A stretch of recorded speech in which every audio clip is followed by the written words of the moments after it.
ঈদের আগে শ্রমিক কর্মচারীদের বকেয়া ভাতা, ঈদ বোনাস পরিশোধ, শ্রমিকদের কাজে পূর্ণবহাল, হয়রানিমূলক মিথ্যা মামলা, লে অফ প্রত্যাহার ও ত্রিপক্ষীয় চুক্তি বাস্তবায়নের দাবিতে সাভারের রানা প্লাজার সামনে শ্রমিক সমাবেশ ও মানববন্ধন করেছে শ্রমজীবী ঐক্য পরিষদ। বাংলাদেশ গার্মেন্টস অ্যান্ড শিল্প শ্রমিক ফেডারেশনের কেন্দ্র কমিটির সভাপতি জনাব রফিকুল ইসলাম সুজন ও কবির হোসেন যুগ্ম সাধারণ সম্পাদক সহ সকল নেতা ও শ্রমিকরা উপস্থিত ছিলেন। বিস্তারিত বিদ্যুৎ আহমেদ, স্বাধীন বাংলা নিউজ।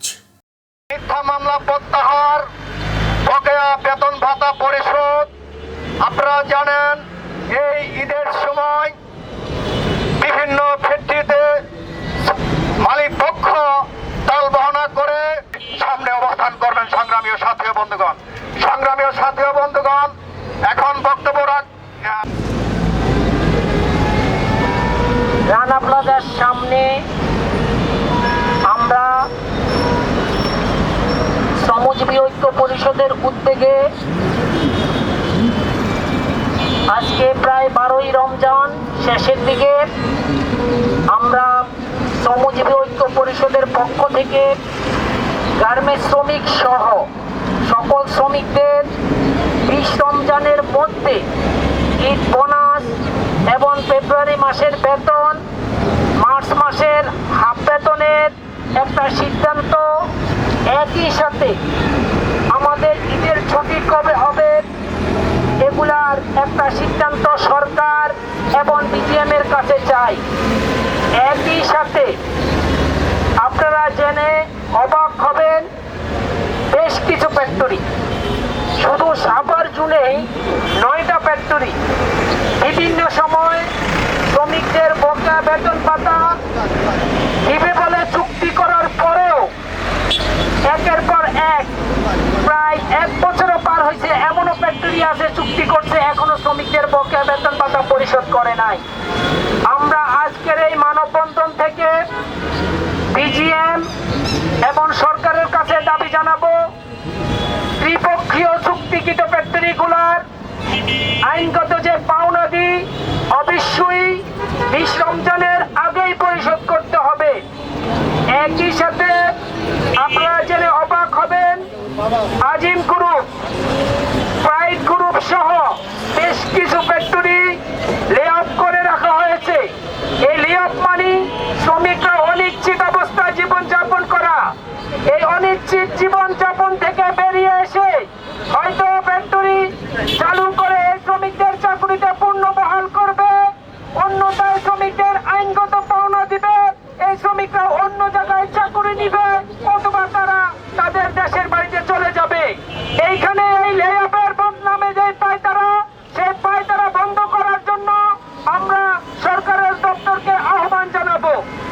একই সাথে আমাদের এখানে উপস্থিত আছেন শ্রমজীবী ঐক্য পরিষদের বিভিন্ন নেতৃবৃন্দ। এই শ্রমজীবী ঐক্য পরিষদ হলো বিভিন্ন সংগঠনের সংগঠিত একটি প্রতিষ্ঠান। আজকে শ্রমজীবী ঐক্য পরিষদের বিভিন্ন শ্রমিক সংগঠনের সমন্বয়ে গঠিত শ্রমজীবী ঐক্য পরিষদ এখানে সকলে উপস্থিত আছেন। একটি কথা দুঃখের সাথে বলতে হয়, যখনই ঈদ সামনে আসে তখনই চোখের পানি ফেলে শ্রমিকের বাড়ি যেতে হয়।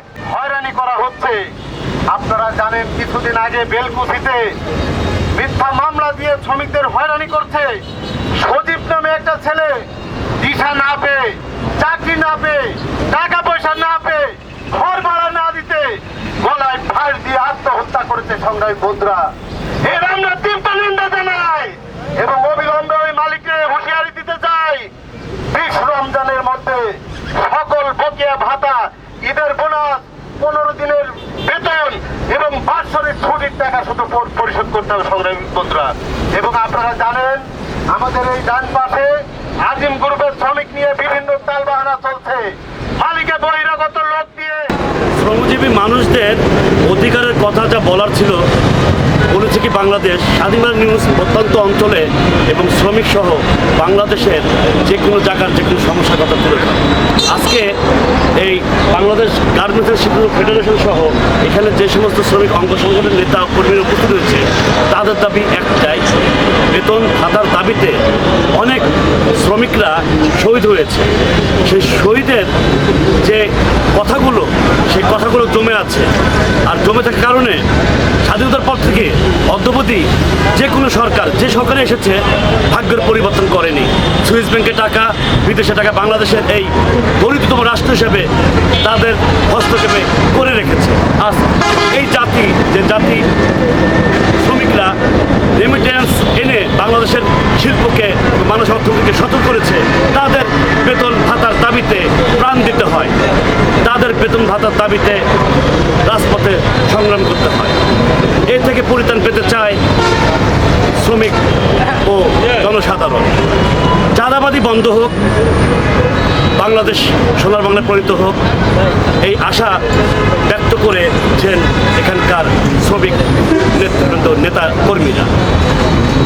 সাভার থেকে বিদ্যুৎ আহমেদ, রান্নাপালদের সামনে, স্বাধীন বাংলা নিউজ।